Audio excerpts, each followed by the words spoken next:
Hi friends! ఈరోజు మనం రామ్ చరణ్ నటించిన భారీ పాన్ ఇండియా మూవీ పెద్ది గురించి మాట్లాడుకుందాం. ఉప్పెన తర్వాత దర్శకుడు బుచ్చిబాబు తెరకెక్కించిన ఈ సినిమా మీద మొదటి నుంచే భారీ అంచనాలు ఉన్నాయి.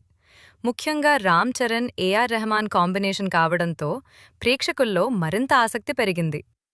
కథ విషయానికి వస్తే, ఒక చిన్న గ్రామానికి గుర్తింపు తీసుకురావాలనే లక్ష్యంతో పోరాడే యువకుడు పెద్ది చుట్టూ కథ తిరుగుతుంది.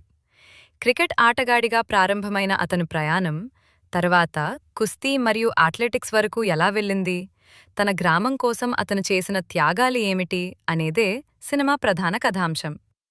సినిమాలో ప్లస్ పాయింట్స్ గురించి చెప్పాలంటే, రామ్ చరణ్ నటన అద్భుతంగా ఉంటుంది. క్రికెటర్గా, రెజ్లర్గా, అథ్లీట్గా 3 విభిన్న కోణాల్లో కనిపించి ప్రేక్షకులను ఆకట్టుకున్నాడు.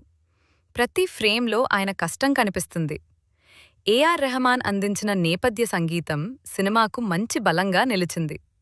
రత్నవేలు సినిమాటోగ్రఫీ విజువల్స్ను మరింత గ్రాండ్గా చూపించింది. మైనస్ పాయింట్స్ విషయానికొస్తే, కొన్ని సన్నివేశాలు ముందే ఊహించగలిగేలా ఉంటాయి. హీరోయిన్ పాత్రకు కథలో పెద్దగా ప్రాధాన్యం కనిపించదు. ఫస్ట్ హాఫ్లో కొన్ని సీన్లు కొంచెం నెమ్మదిగా అనిపించొచ్చు.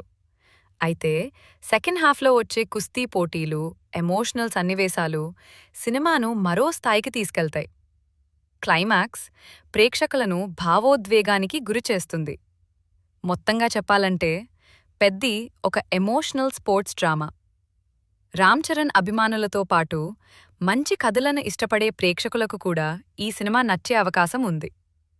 నా రేటింగ్ 3.75/5. మీరిప్పటికే పెద్ది సినిమా చూసి ఉంటే మీ అభిప్రాయాన్ని కామెంట్స్లో తెలియజేయండి.